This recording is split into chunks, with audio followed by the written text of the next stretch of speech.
Amp it up, amp it up.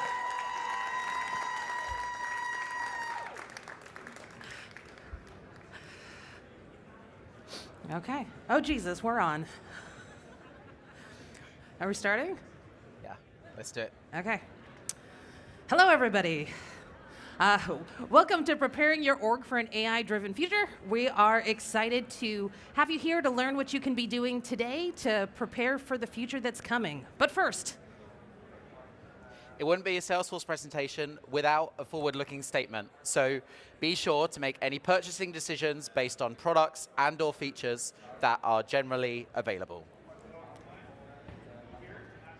I am honored to be joined here today on stage by Vanessa Grant, who I affectionately call Baba, stands for Badass Business Analyst. If you haven't already, connect with her on social media for the pure comedy, the real telling of how it is in reality, no filter, and connect with the Salesforce Career Roadshow podcast as well. She is an associate principal consultant based here in the States. and I am excited to be sharing the stage today with Tom Bassett, solution architect, one of the top answerers of the Trailblazer community boards, and the host of the Be More podcast and YouTube show, and also a very good friend. Awesome. So in addition to being a little more AI today, we're also being a little more charitable with our Shirtforce shirts today. So if anybody is interested, Shirtforce. We are also being thankful today. So thank you everybody for coming. We appreciate you being here and we're grateful for it. And nervous about it. Okay. So we are also would be especially grateful if you would give us some feedback. We have this QR code here, and if your feedback is that you wish that our intro was a little bit shorter or that we had fewer slides, please take it up with the forward-looking statement, folks. And now we are going to get to it.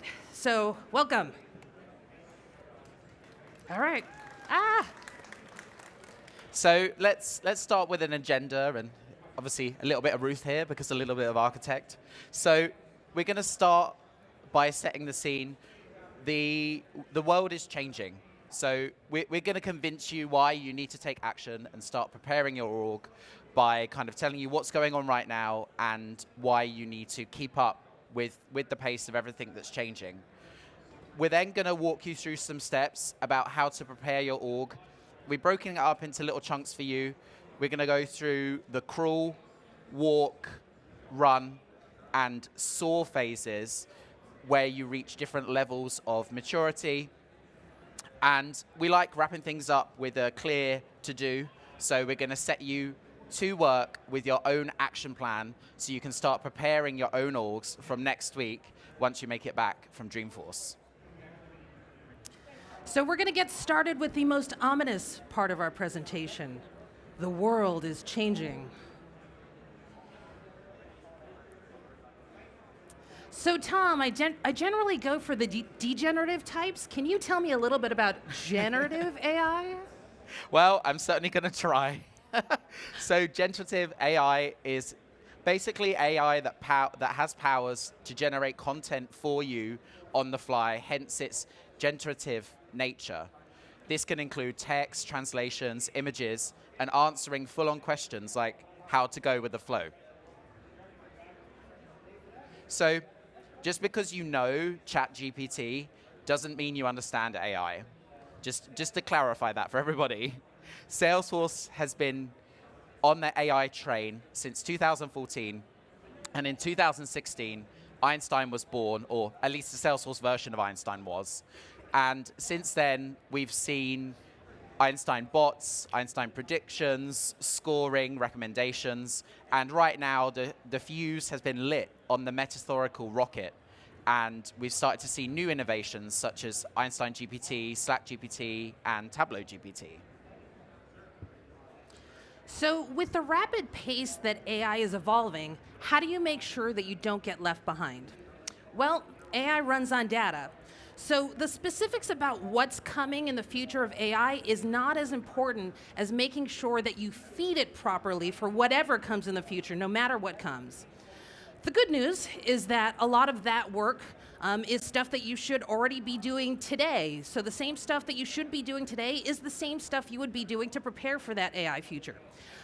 Generally, admins have had a really difficult time pushing forth their tech debt projects, their data cleanliness projects, because they're up against usually these business stakeholders with a really sexy revenue-generating projects that they're wanting to push through with Salesforce.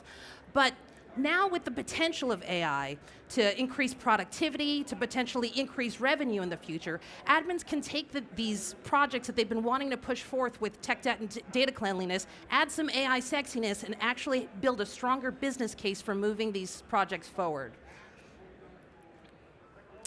So Tom, how do we prepare? Because there's so much to do.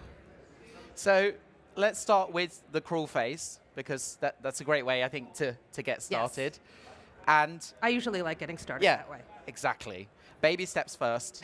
Skill up with Trailhead. There are a great number of badges there to kind of develop your level of maturity and to gain confidence with your AI skills. You can start with the basics, such as the generative AI basics badge, and also then advance onto kind of more advanced or kind of full-on topics like the responsible creation of artificial intelligence, because that's really important. We need AI that we can trust and ultimately isn't mining or kind of selling our data, right? Because that's just no good. No, not good. And next up within this section, become an AI associate like me. You can get this exam. It's available now, $75, free retakes, 65% passing score. Challenge anybody to beat my 11 minutes. But, you know, if you want to challenge me, try it. But there's great resources on how to prepare, and in particular, the trail mix for the exam prep is a really great tool. So we've kind of broken it up into different steps for you. Step one, get the lingo down, go on Trailhead, understand what you're talking about, and then you can confidently speak to your stakeholders, your business owners, in terms that make sense to you. Two, connect the dots, start to understand different business processes, connect with your stakeholders, and understand how AI can help. And step three, be more advocate for AI. Start thinking about other processes or different things that can change and kind of help you embrace AI even more. So we've learned to crawl. Yep. Let's walk. So every great admin knows that the beginning of every project starts with putting on their business analyst hat or t-shirt.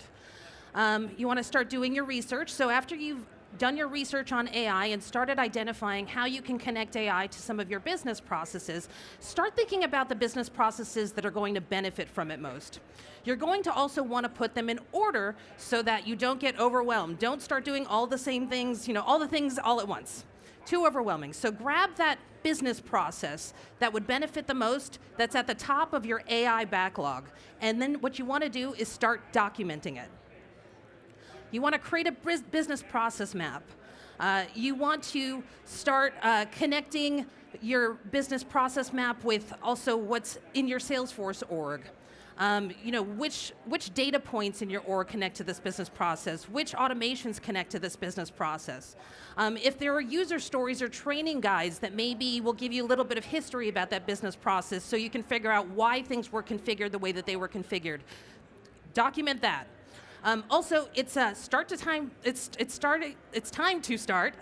I got it out. It's time to start documenting how your current employees are using AI to support that business process. It is kind of the wild, wild west out there, so if you don't think that any of your employees or any of your coworkers are using AI, you are likely mistaken, so this is the time to start picking their brains and figuring out what they're doing today. And so not all of this documentation connects to anything that's offered by AI today necessarily, but this is why we're planning for the future. The idea is to organize now so that you can get ahead. So we've learned to crawl, we've built our skills, we've learned to walk, create our documentation. Now let's go through the run phase. All right, so we're running. We have the business process we want to focus on, the one that's at the top of our AI backlog. This is the one that's going to benefit the most from our AI future. We've spent the time in the walk stage documenting it. We've connected it to our Salesforce org. We know which data points it hits. And when we run, we're basically looking to clean house so that the data is ready for AI. Part of this is going to be updating the descriptions in your org. So we could do a whole session on how to update those descriptions. So I have this QR code. It's a great article by Ian Gotts. But again, we're not trying to take the thousands of fields and starting from A and putting in descriptions. You really want to focus on the data points that are hitting your highest priority business process that you're going to be focusing on first. So when you're updating your descriptions, the important part is to write it in a way that AI is going to read it properly. So it's not just about writing what it is. You also want to write, how was it derived? Why was it created the way that it was created? How does it work?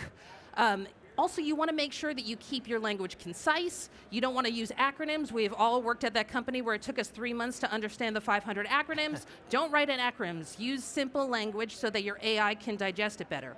Also, if you already have prompts in your Salesforce org, you want to put that in your description that this field is touching those prompts. Because if you remove that field, let's say you deprecate it down the line, because we all have so much time to reduce our tech debt, then if you don't actually keep track of which ones are in the prompts, then your org is not going to break, but your prompts are. So you want to make sure that you document that as well.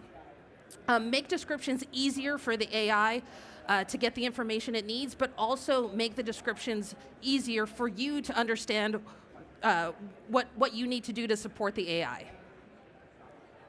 And this also extends to your comments, so as far as commenting your formulas, comments on your code, adding any text, any guidance in your Salesforce org. You're not only supporting your Salesforce users and your Salesforce team by doing this, but you're also ultimately supporting your future AI. So let's talk about data. And I'm afraid it's data, not data. Data. Data. If you put garbage in, you're going to get garbage out. Unsurprisingly, AI is reliant on your data. So let's give you 3 ways to establish data hygiene. The first way, squash any duplicates. You don't need all of those accounts called test anymore. They're not necessary. Get rid of them, please. Uninstall unused app exchange packages. Maybe you were at Dreamforce last year, you heard about this really cool app, you've installed it, and you've never used it.